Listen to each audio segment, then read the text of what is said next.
नमस्कार दर्शक बंधु, जय जगन्नाथ। आज प्रथम प्रश्न, प्रतिदिन कौन खाइले वजन शीघ्र बढ़ी थाए? सांग माने ऑप्शन गुड़िक हेउची ऑप्शन ए दही, ऑप्शन बी घी, ऑप्शन सी खजूरी, ऑप्शन डी सेऊ। सांग माने प्रतिटी प्रश्न पाई 5 सेकेंड समय रही। आपण माने जदि यार उत्तर आगरू जना अछि कमेंट बॉक्स रे कमेंट करंतु।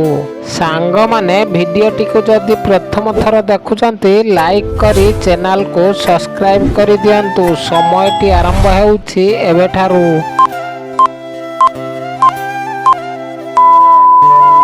सांग माने समयटी शेष हो सारी। एहार सठिक उत्तरटी हेउछि ऑप्शन बी घी। प्रतिदिन घी खाइले ओजन शीघ्र बढ़ी थाए। सांग माने चलंतु देखिबा आजिर परवर्ती प्रश्न, कंचा लंका खाइले केउ समस्या दूर होइथाए? सांग माने ऑप्शन गुड़िक हेउछि ऑप्शन ए मोटापण, ऑप्शन बी हार्ट समस्या, ऑप्शन सी रक्त समस्या, ऑप्शन डी पेट समस्या। सांग माने समयटी आरंभ हेउछि एबेठारु।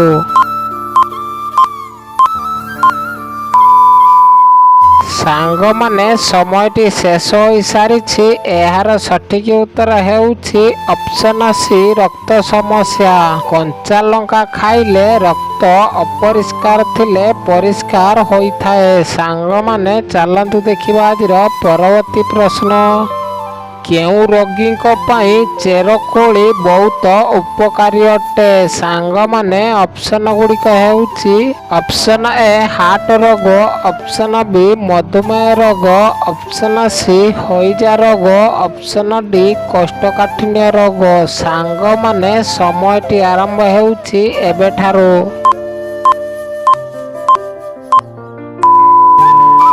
सांग माने समयटी शेष हो सारी। एहार सठिक उत्तर हेउछि ऑप्शन ए हार्ट रोग। हार्ट रोगी चेरकोली बहुत उपकारी अटे। सांग माने चलंतु देखिबा आजिर परवर्ती प्रश्न, पाचिला अमृत भंडारे केउ विटामिन प्रचुर परिमाण रे मिली थाए? सांग माने ऑप्शन गुड़िक हेउछि option A vitamin A, option B vitamin B, option C vitamin C, option D vitamin D. सांग माने समयटी आरंभ हेउछि एबेठारु।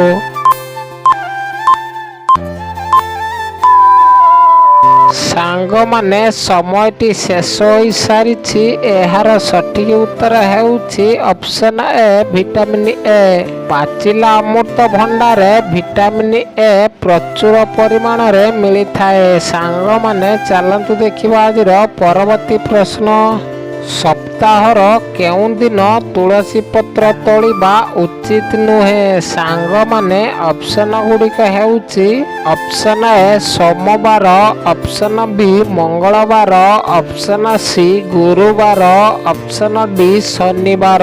सांग माने समयटी आरंभ हेउछि एबेठारु।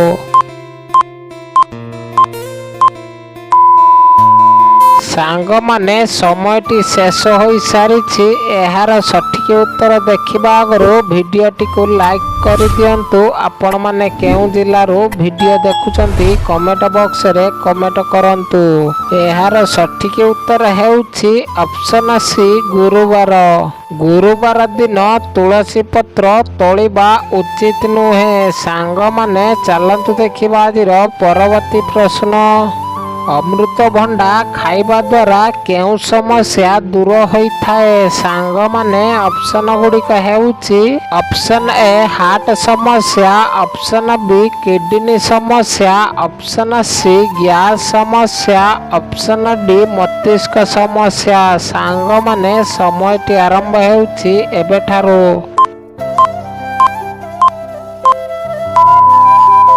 सांग माने समयटी शेष हो सारी। एहार सठिक उत्तरटी हेउछि ऑप्शन सी गैस समस्या। अमृत भंडा खाइबा द्वारा गैस समस्या दूर होइथाए। सांग माने चलंतु देखिबा आजिर परवर्ती प्रश्न, ବାଇଗଣ ଖାଇବା ଦ୍ୱାରା କେଉଁ ରୋଗ ଠିକ୍ ହୋଇଥାଏ? ସାଙ୍ଗମାନେ ଅପସନ୍ ଗୁଡ଼ିକ ହେଉଛି ଅପସନ୍ ଏ କ୍ୟାନ୍ସର ରୋଗ, ଅପସନ୍ ବି ହଇଜା ରୋଗ, ଅପସନ୍ ସି ଥାଇରଏଡ୍ ରୋଗ, ଅପସନ୍ ଡି ବ୍ଲଡ୍ ସୁଗାର ରୋଗ।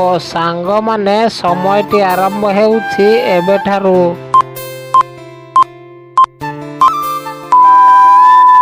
ସାଙ୍ଗମାନେ ସମୟଟି ଶେଷ ହୋଇସାରିଛି। ଏହାର ସଠିକ୍ ଉତ୍ତରଟି ହେଉଛି ଅପସନ୍ ଡି ବ୍ଲଡ୍ ସୁଗାର ରୋଗ। ବାଇଗଣ ଖାଇବା ଦ୍ୱାରା ବ୍ଲଡ୍ ସୁଗାର ରୋଗ ଠିକ୍ ହୋଇଥାଏ। ସାଙ୍ଗମାନେ ଚାଲନ୍ତୁ ଦେଖିବା ଆଜିର ପରବର୍ତ୍ତୀ ପ୍ରଶ୍ନ। ମାଣ୍ଡିଆ ଖାଇବା ଦ୍ୱାରା କେଉଁ ସବୁ ରୋଗ ଠିକ୍ ହୋଇଥାଏ?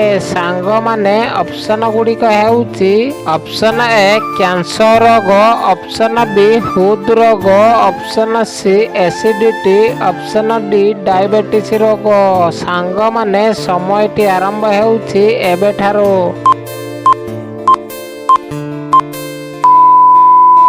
ସାଙ୍ଗମାନେ ସମୟଟି ଶେଷ ହୋଇସାରିଛି। ଏହାର ସଠିକ୍ ଉତ୍ତର ଦେଖିବା ଆଗରୁ ଭିଡ଼ିଓଟିକୁ ଲାଇକ୍ ନ କରିଥିଲେ ଲାଇକ୍ କରିଦିଅନ୍ତୁ। ଆମ ଚ୍ୟାନେଲରେ ନୂଆ ଥିଲେ ଚ୍ୟାନେଲକୁ ସବସ୍କ୍ରାଇବ୍ କରି ଅଲ୍ ନୋଟିଫିକେସନ୍ ପାଆନ୍ତୁ। ଏହାର ସଠିକ୍ ଉତ୍ତରଟି ହେଉଛି ଏହି ସମସ୍ତ ରୋଗ। ମାଣ୍ଡିଆ ଖାଇବା ଦ୍ୱାରା ଏହି ସମସ୍ତ ରୋଗ ଠିକ୍ ହୋଇଥାଏ। ସାଙ୍ଗମାନେ ଚାଲନ୍ତୁ ଦେଖିବା ଆଜିର ପରବର୍ତ୍ତୀ ପ୍ରଶ୍ନ। ସଜନା ଶାଗ କେଉଁ ରୋଗକୁ ସମ୍ପୂର୍ଣ୍ଣ ଭଲ କରିଦିଏ? ସାଙ୍ଗମାନେ ଅପସନ୍ ଗୁଡ଼ିକ ହେଉଛି ଅପସନ୍ ଏ କ୍ୟାନ୍ସର ରୋଗ, ଅପସନ୍ ବି ହଇଜା ରୋଗ, ଅପସନ୍ ସି ରକ୍ତହୀନତା, ଅପସନ୍ ଡି ଆଖି ଜନିତ ରୋଗ। ସାଙ୍ଗମାନେ ସମୟଟି ଆରମ୍ଭ ହେଉଛି ଏବେଠାରୁ।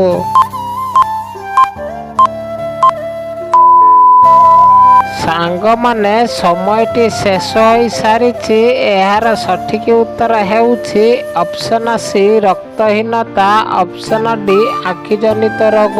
ସଜନା ଶାଗ ଏହି ଦୁଇଟି ରୋଗକୁ ସମ୍ପୂର୍ଣ୍ଣ ଭଲ କରିଦିଏ। ସାଙ୍ଗମାନେ ଚାଲନ୍ତୁ ଦେଖିବା ଆଜିର ପରବର୍ତ୍ତୀ ପ୍ରଶ୍ନ। ସଠିକ୍ ସମୟରେ ଭୋଜନ ନ କରିବା ଦ୍ୱାରା କେଉଁ ରୋଗ ହେବାର ଆଶଙ୍କା ଅଧିକ ରହିଥାଏ? ସାଙ୍ଗମାନେ ଅପସନ୍ ଗୁଡ଼ିକ ହେଉଛି ଅପସନ୍ ଏ ହୃଦରୋଗ, ଅପସନ୍ ବି ପୋଲିଓ ରୋଗ, ଅପସନ୍ ସି ହଇଜା ରୋଗ, ଅପସନ୍ ଡି କ୍ୟାନ୍ସର ରୋଗ। ସାଙ୍ଗମାନେ ସମୟଟି ଆରମ୍ଭ ହେଉଛି ଏବେଠାରୁ।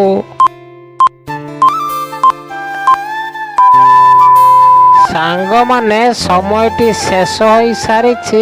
ଏହାର ସଠିକ୍ ଉତ୍ତରଟି ହେଉଛି ଅପସନ୍ ଏ ହୃଦରୋଗ।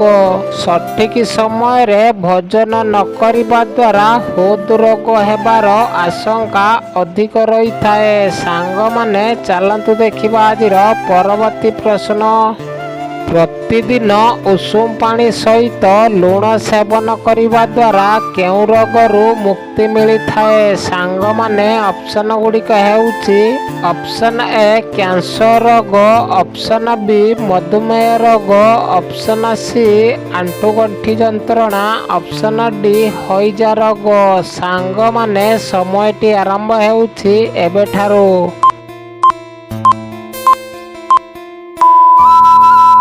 ସାଙ୍ଗମାନେ ସମୟଟି ଶେଷ ହୋଇସାରିଛି।